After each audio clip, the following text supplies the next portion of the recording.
stand at the muddy banks of the Euphrates 4,000 years ago, and you are standing right at the very center of the entire known world. This is Babylon, the ancient city of 100 gates, where glazed mud-brick towers once rose taller than anything humanity had ever built before. By sunrise, 500,000 lives will move through these narrow streets, from slaves hauling river water to a king who openly claims divinity. The first light touches the glazed blue bricks of the towering Ishtar Gate long before it reaches the still sleeping streets far below it.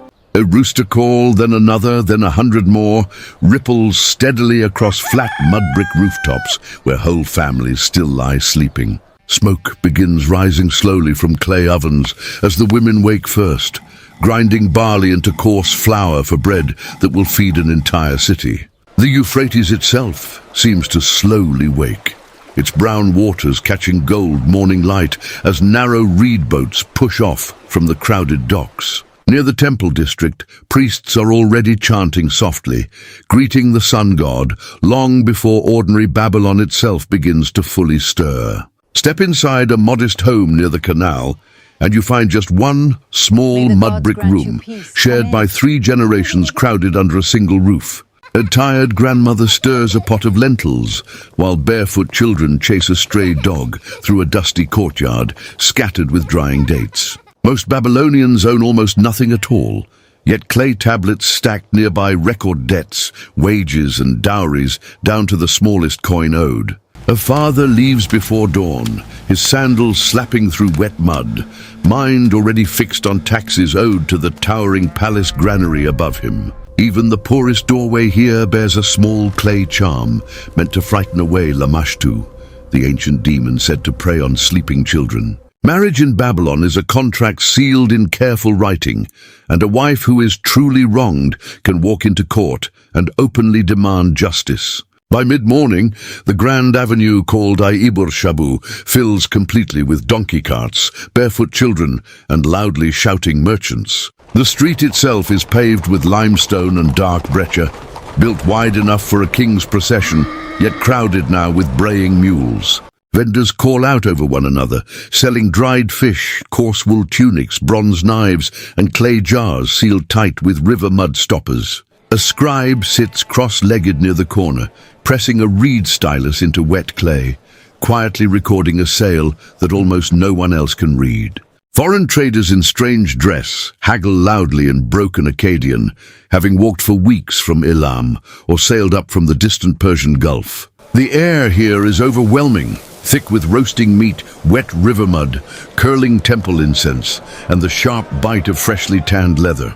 Deeper into the market, sacks of golden barley sit stacked beside baskets of dates so sweet that clouds of flies swarm in shimmering gold light. A merchant carefully weighs silver on a small bronze scale, since coins do not exist yet and every trade is measured out by careful weight. Enslaved workers haul heavy jars of sesame oil through the crowd, their status marked only by a simple tattoo and rarely by visible chains. A determined woman argues fiercely over the price of wool, invoking a law of Hammurabi carved on stone she herself has never actually seen. Beyond the market rises the great Esagila, the temple of Marduk, its ancient walls thick enough to muffle even the roar of the busy crowd. Priests move slowly in flowing white linen robes, shaved bald, carrying offerings of bread, beer, and roasted meat to feed a god who never eats. Inside, curling incense drifts upward past golden statues, while astronomers on the roof already track the slow, patient path of Venus above. These are not mystics guessing blindly at fate, but careful record keepers whose star charts will echo through science for millennia ahead. Outside, the great ziggurat, the Etemenanki, climbs in receding terraces, said by many later travelers to have inspired a tower of legend.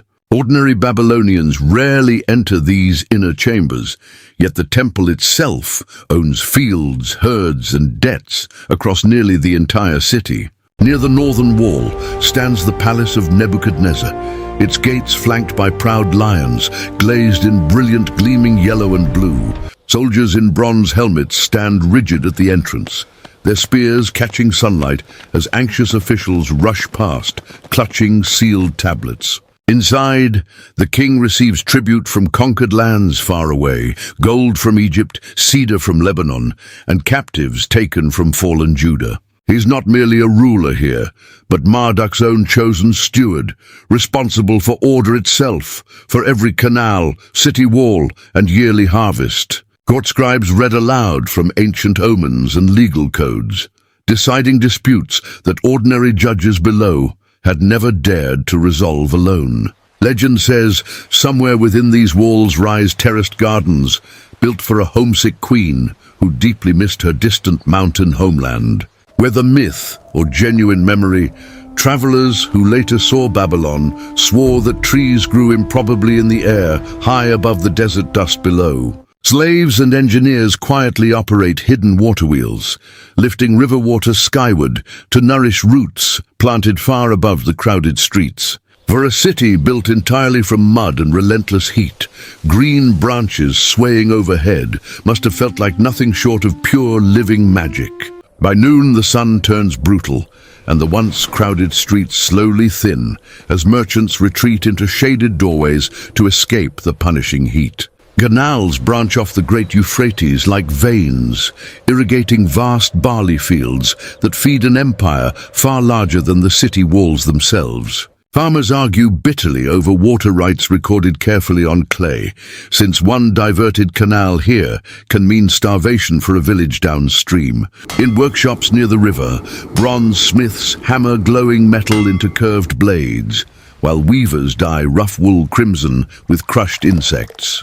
Mathematics quietly thrives here too, a base 60 counting system that still divides our own modern clocks into 60 minutes, even today. A young apprentice carefully copies multiplication tables onto wet clay, mathematics that predates the famous Pythagoras by 1,000 years. This ordinary afternoon workshop is quietly building the foundations of algebra, astronomy, and modern timekeeping itself, unnoticed by history. As the sun sinks low, the Ishtar Gate glows deep amber, its glazed bulls and dragons seeming to shift and breathe in the slow fading light. Families gather together on flat rooftops to eat, catching whatever breeze survives, the desert heat still radiating off the warm mudbrick. Torches are lit along the great avenue, and somewhere a lyre plays softly while tired soldiers change guard along the towering city walls. Babylon will fall to conquerors, be rebuilt and fall again. Yet its laws, its mathematics, and its stars still quietly shape our world today. If these ancient streets fascinated you, please subscribe now for more cinematic journeys through history's greatest lost and legendary cities. Tell us in the comments which ancient lost city you want brought back to life next, and we may reconstruct it right here for you to explore.